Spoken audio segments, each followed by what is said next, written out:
yuhsin ila jari. Kata Nabi kita Muhammad sallallahu alaihi wasallam, barang siapa yang beriman kepada Allah dan hari kemudian, hendaknya berbuat baik terhadap tetangga. Jadi saudara, kita akhlak daripada umat Islam. Nabi diutus untuk rahmatan lil alamin. Nabi mengajarkan kepada kita sebagai penganut agama Islam, jikalau kalian benar-benar percaya kepada Allah dan percaya pada akhir nanti, bahwa ada akhir kehidupan, ada hari kebangkitan, yang setiap orang akan dimintakan pertanggungan jawabnya. Nabi mengingatkan kepada kita selagi kita hidup, hendaknya kalian berbuat baik kepada tetangga. Siapapun dia tetangga itu, apa orang yang satu agama atau orang yang lain agama, ya, kita diperintahkan sebagai seorang muslim berbuat baik. Dengan bahasa kita, tetangga itu lebih utama, lebih baik daripada saudara kita yang jauh. Misalnya bapak punya saudara ada di Jawa, sampai punya tetangga muslim. Ya. Jikalau saudara mendapat atau menderita sakit, pertanyaan saya, kepada siapa sampean minta tolong? Tetangga. Ya. Jadi apapun tetangga. Tuh. Jadi ada akhlak. Nabi mengajarkan kepada umatnya, kita diperintahkan tetangga yang baik. Dia juga pun harus begitu kepada kita. Diajarkan tuh. Sampai kita menyetel radio saja, jangan sampai keras-keras. Ya. Barangkali tetangga lagi sakit gigi. Ya. Lagi sakit gigi, radio disetel keras-keras, TV keras-keras. Aduh, kata yang sakit gigi nggak tahu diri banget. Jadi cukup berbeda dengan speaker ini, ya, beda. Jadi sekarang ntar lagi mereka akan melakukan ibadah di rumahnya. Haleluya, bahasa apa saya nggak tahu, pokoknya gitu. Kita nggak usah ganggu. Dan kita mempersilahkan dengan baik. Ya. Tapi jangan kebablasan. Kalau ada dia juga beribadah, kita masuk gereja ikut ibadah. Karena toleransi. Kalau menurut saya tidak perlu itu. Ya. Walaupun tidak meyakini hatinya bahwa Nabi Isa sebagai Tuhannya, tidak, tetap tidak bagus. Jadi jangan kita campur kulil haq walau kana murra. Katakan kalau itu pahit walaupun tidak pahit. Ya. La tubtilu bil mani wal adza, dan jangan kita campuri perkara-perkara yang hak dengan yang batil. Dilarang oleh Allah. Jadi yang pertama kata Nabi, jikalau kalian percaya kepada Allah, hendaknya kalian, ya, berbuat baik terhadap tetangga saudara.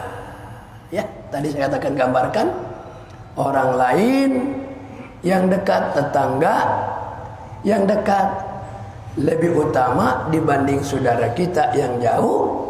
Kalau ada sesuatu keperluan, kita tidak mungkin pergi ke Jawa dulu baru ngebilangin. Tentu minta berbantuan kepada tetangga kita. Ini satu ajaran akhlak yang bagi orang yang mengenal ilmu. Yang kedua apa lagi? Kata Nabi, wa man kana yu'minu billahi wal yaumil akhir falyukrim dayfahu. Ya, barang siapa yang beriman kepada Allah, hendaklah dia beriman kepada hari akhir. Wah, nanti ada kehidupan terakhir, Pak. Kita ini ya hidup di dunia ini sementara. Kita milik Allah, dan Allah nanti akan akhirkan hidup kita. Allah bentuk jasad kita, Allah masukkan ruh di dada kita sehingga kita hidup. Satu saat ruh akan diambil dari jasad kita, maka matilah kita. Kalau udah mati, yang hidup ada kewajiban mengkuburinya. Yang hidup ada kewajiban mensolatkannya. Solat mayit adalah merupakan fardu kifayah. Jikalau satu kampung ini ada yang meninggal dunia, semua satu kampung tidak mensolatinya, maka sekampung ini berdosa. Tapi ada 2-3 orang yang melakukan mensolatkan si mayit tadi, maka gugurlah kewajiban yang selainnya. Itu disebut fardu kifayah. Jadi artinya apa? Tapi saudara ingat, kata Nabi, barang siapa yang menyaksikan seorang meninggal, kemudian dia mengikut mensolatinya, setelah sholat dia mengikuti ke kuburnya untuk dimakamkan, maka kata Nabi, Allah memberikan pahala orang tersebut sebesar pahala gunung Uhud. 2 gunung Uhud yang ada di Madinah.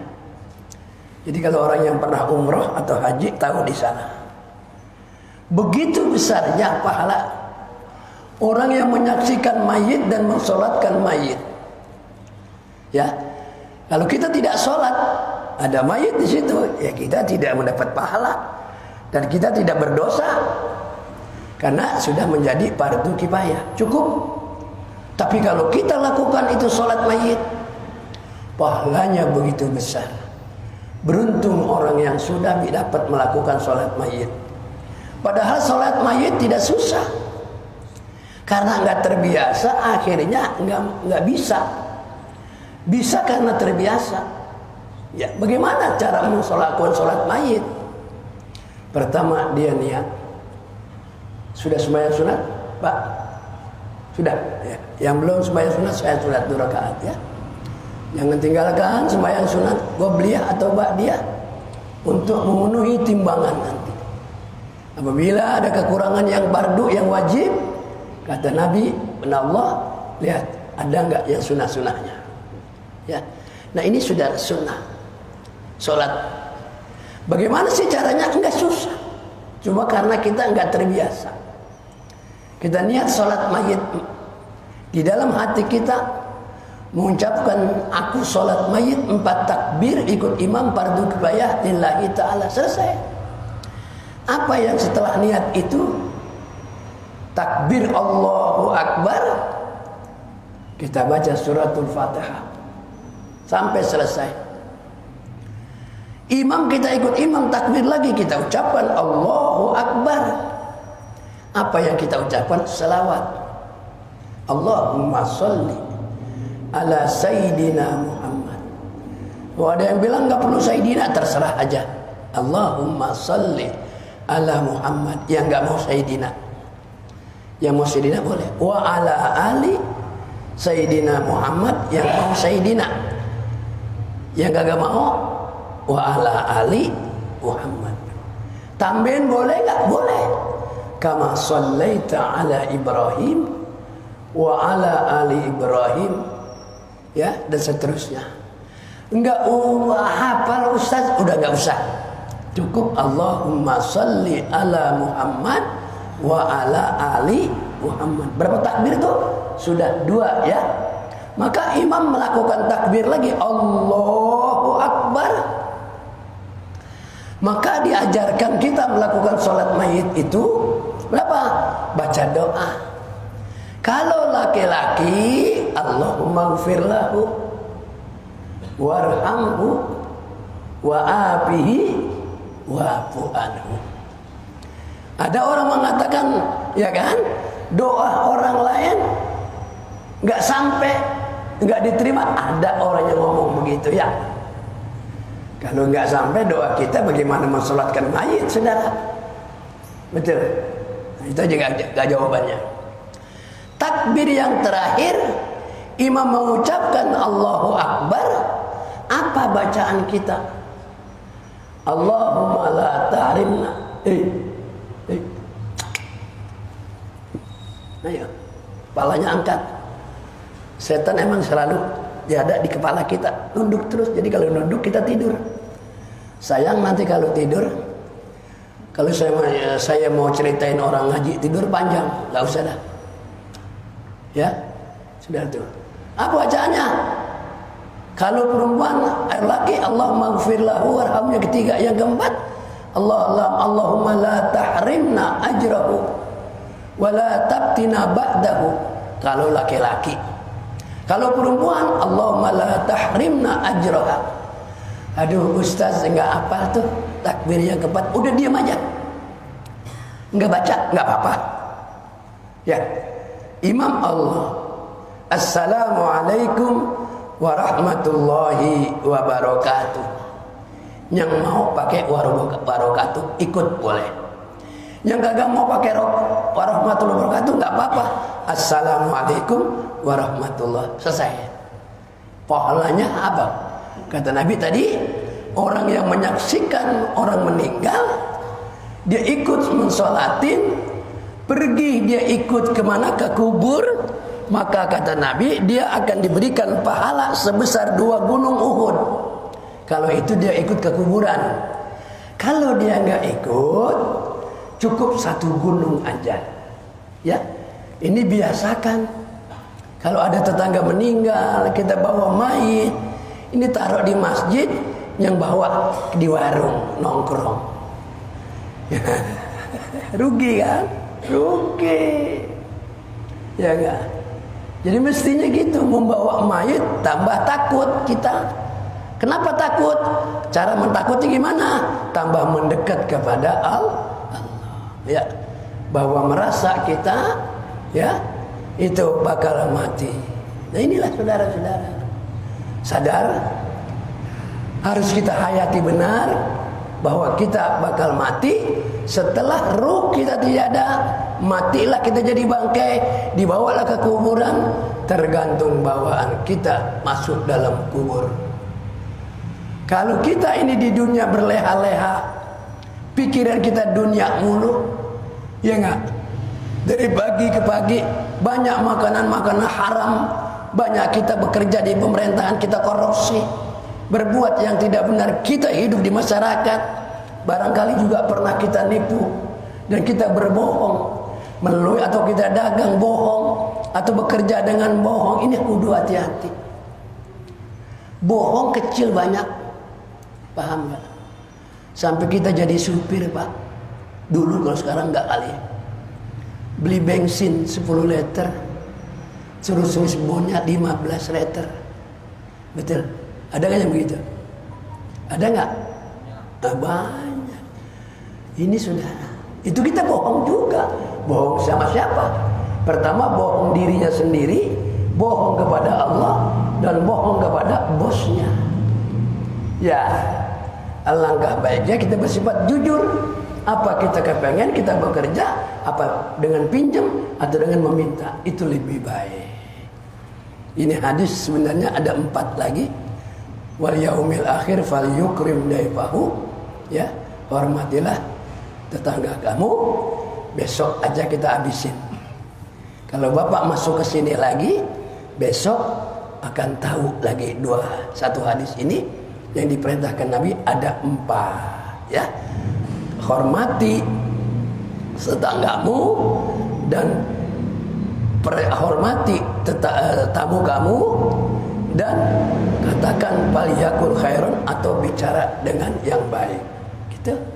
Insyaallah hari esok Sabtu barangkali karena besok Jumat kalau ada umur kita kembalikan lagi ini buat jadikan hidup kita supaya kita manfaatkan ya.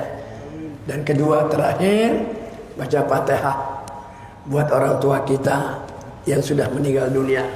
Kenapa saya ajak sekarang baca Fatihah?